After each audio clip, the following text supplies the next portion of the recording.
Okay, I last saw you at Ramblin' Man festival there during the summer. Just wondered how that was for the band.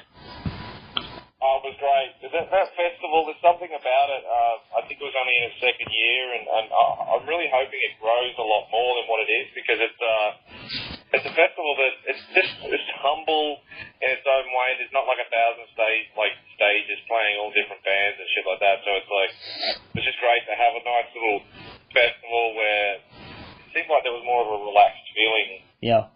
Amongst the crowd. Yeah. You guys, I assume you obviously enjoy playing live. Do you have any preference, festivals or a small club, or do you just enjoy the whole experience? Well, they're always different. Depends on what you're doing. I mean, if it's a festival, Joel could be climbing truss. Yeah. Halfway through the show. If it's a club, he could be behind the bar pouring a pint of beer. So they're all got their own specialities, I guess. Yeah. And we always try and bring a stadium show to a club and a club show to a stadium. Okay, you've got a new album, coming out this month, Breakin Outta Hell. It's actually the first album that you've actually recorded in your homeland. Yeah. Which was really good. That was a great thing that Spinefarm sort of said to us, how do you guys want to make this next record? And we never really thought about doing it at home and flying out the producer and engineer to Australia, but it just, worked out that way, and it worked out really well. Yeah, and obviously you've got both a producer, an engineer that you're familiar with, that you've worked with before. Yeah, well, it was Bob. We worked with on Running Wild, which is great, and to have him back, and within minutes, it was almost like time hadn't even passed. Yeah, we were just straight to work. We'd awesome, and then of course with Mike Fraser, he mixed No Guts, No Glory, but never actually engineered one of our records, and to have him come out as well was amazing. Okay, you guys always seem to be on tour. Do you ever have any time off?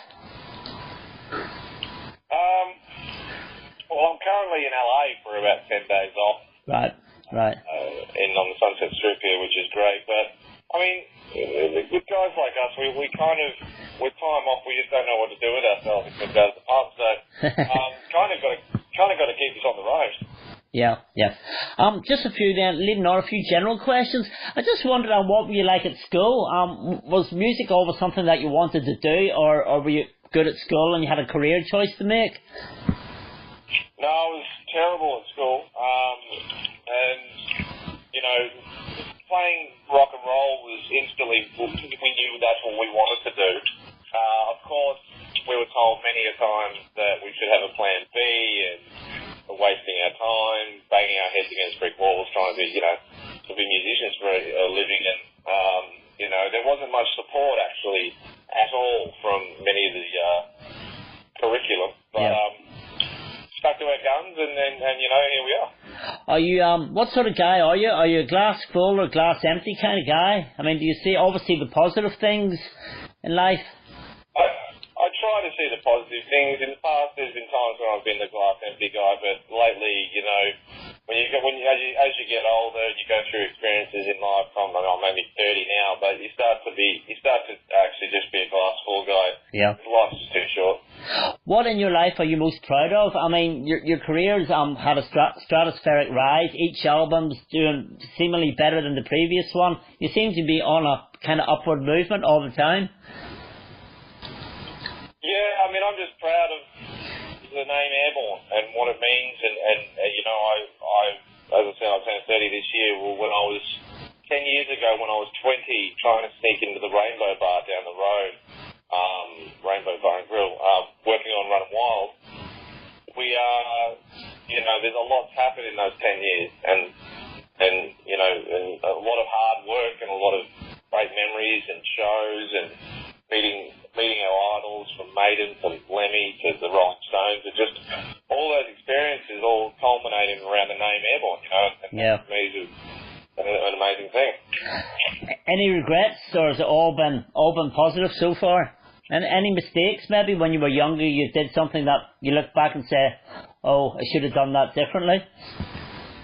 Well, not really. I mean, the rock and roll ride as it's been, it just wouldn't change any of it, It's why it's so fun is because it's been so spontaneous and half of it you don't really remember. Okay. Do you have any unfulfilled ambitions? Do you still have targets and goals for the band? Just to keep growing as a band, try and make the show bigger and better every time. Our management says we invest too much of our money back in the show, but that's just what we have always done. And, on the last, just at this recent tour in Europe, we were playing Breakin Outta Hell and managed to have a bunch of big pyro flames during that song. Yeah. So adding pyro into the show now, adding more stuff, having the crew always building bigger and better things for the stage, just constantly growing the beast, Yeah. I'm not, obviously, you were asked your favourite 10 albums. I'm not going to ask you those. I just wondered if you guys in the band, your roots and rock and roll roots seem very clear. I just wondered if in the band you had any sort of, maybe a guilty musical pleasure that you enjoy. Well... Or nothing you're not going to own up to any, maybe? Can you hear me? Do you have any sort of other genres of music that you actually listen to that would surprise people?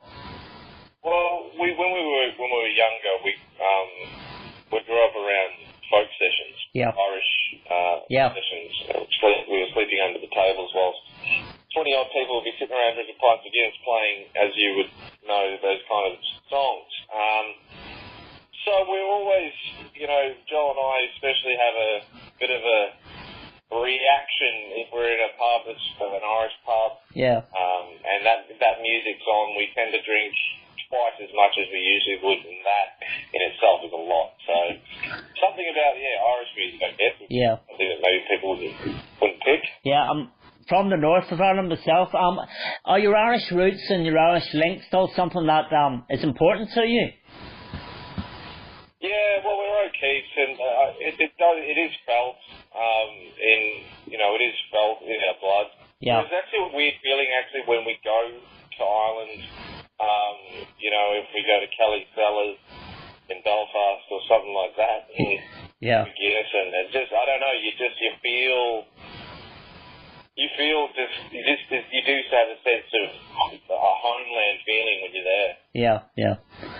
Okay, who would you like to sit down and interview? Maybe a personal inspiration or hero? You mentioned that you've met the likes of Iron Maiden, Lemmy.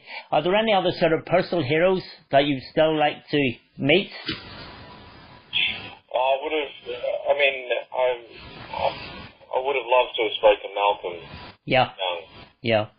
From AC/DC, because what he created was the world's best rock and roll band. Yeah. So that would be a hell of a person to speak to. How do you view AC/DC and what they've become now? They're touring still with Axl. Do you think that's a mistake, or is it, is it not? Is it the right thing to do? Well, it's one of those things. It's the tour is rock or bust, and with the amount of problems that Angus had to go through, firstly not being able to do it with his brother, then losing the drummer, then losing the singer. It's an incredible amount of problems to happen in one thing, but it was called rock or bust, and so what he was able to achieve in such a strenuous time was amazing. Mm-hmm. Any thoughts on Axl Rose as a vocalist with AC/DC? Was that surprising? I'm sure it was. I've heard he's nailing the songs. Yeah. I guess when they were running trials for singers and stuff, they must have heard him sing the songs and felt that for sure that was the best road to take. So it sounds like he's doing a good job. Would you, as a fan, pay for a ticket if they were playing? I'd always go see AC/DC. If there's AC/DC coming, I would see them. Yeah. Okay, then, band, the album's coming out, in the UK, Europe, 23rd of September. Obviously, what's the plan then? More touring? Again, yeah. We've sort of been warming this up now with the single, and definitely looking forward to coming back and when the album's out, and then all of next year to be on the road, just constantly touring and then constantly Yeah. Okay. Thanks for chatting to me this evening. I believe you're playing Manchester, I think, on the tour, so I'll get along to that. Yeah, we definitely are. Can't wait. It's going to be good. Yeah. Any thoughts about how much new stuff you're going to be throwing into the set? Well, it's going to be hard because there's so many ones to choose from. And obviously, Breakin Outta Hell will definitely be in there. It's all for rock and roll. Probably has to be there. You know, definitely because it's written about Lemmy. Yeah. And then, other than that, I mean, there's so many. I know a bunch of the guys wanted to Spin the Blood. Yeah. And yeah, there's a lot to choose from. It gets more difficult the more you put out, obviously. Okay, Ryan, thank you very much. As I said, look forward to the tour hitting UK again, and look forward to seeing you live again. Thank you for chatting. Thanks, mate. Looking forward to it. Cheers. Thank you very much.